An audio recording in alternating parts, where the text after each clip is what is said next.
Okay, let's do a Throwback Thursday here on the way to work. This week's story is going to be about Granny T-boning me in the parking lot. This is the one and only traffic collision I had while on patrol.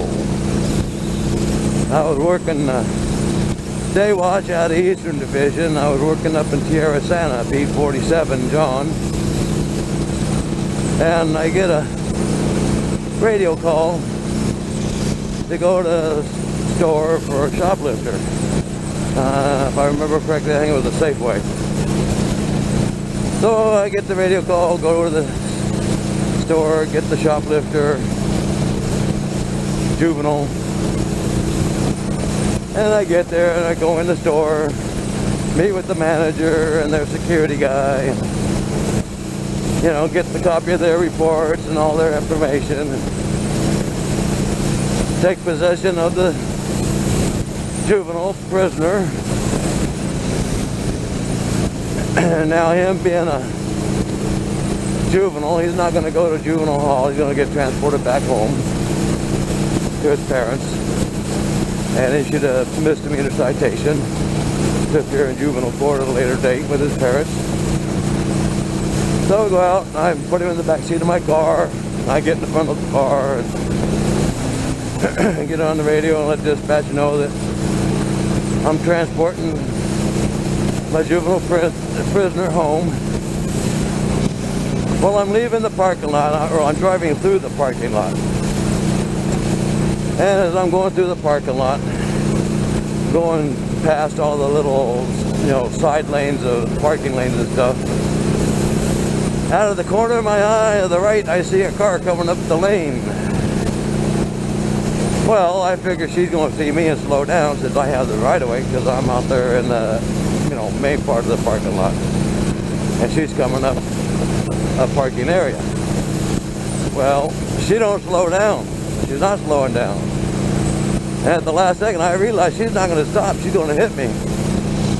So I swerved the car to the left. And thank goodness there was plenty of room. There was no oncoming vehicles.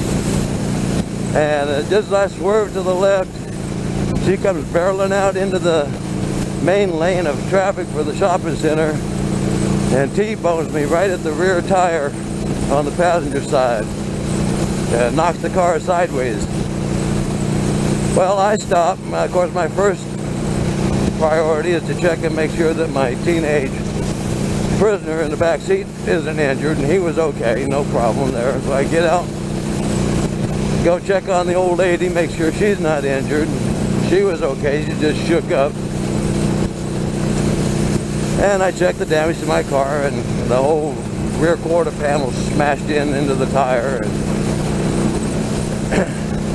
So I get on the radio and I call dispatch and I tell them I was just involved in a non-injury accident in the parking lot of the Safeway, and I need my supervisor, I need a traffic unit to take the report, and I need another patrol officer to transport my prisoner home to his parents. So I'm sitting there waiting. While I'm waiting, I have my prisoner go ahead and write up a witness statement as to what he saw during the accident.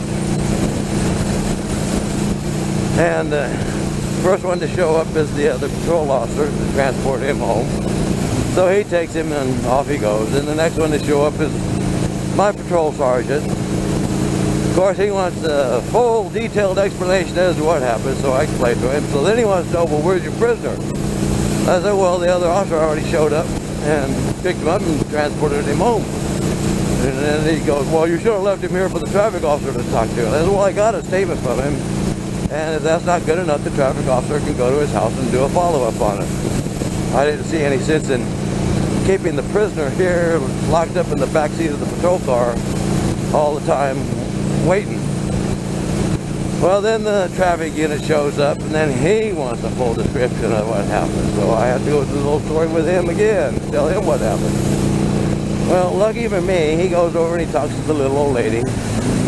And she admits that the sun was in her eyes and she couldn't see anything. She couldn't even see where the end of the parking lane was at. And that's why she just came barreling right out into me. She didn't see me, she didn't see the end of the parking lane. Didn't see nothing because the sun was in her eyes. So thank goodness she was assigned all the blame for the collision, and I was not assigned any blame for the collision at all. And of course, one of their questions was, well, if you saw her coming, why did you speed up and avoid it? And I said, well, I did hit the gas and swerve to the left to try and avoid it, but by the time I realized she wasn't stopping, it was too late to get completely out of the way of her. So I didn't get docked for anything, didn't get any days off without pay, nothing else. Had to take that patrol car and limp it back to the station and park it in the back for repairs and go get an old car out of the pool cars and head back out on my beat. But that was the one and only traffic collision I ever had while on duty, and it wasn't my fault. Now, do I know other cops who had traffic collisions that were their fault? Yes, I do. But those aren't my stories. Those are their stories. I don't know, I might tell you about the one someday. Alrighty. If you like my story, hit the like button, make a comment or two, subscribe, come back again next week. Bye-bye. See you later.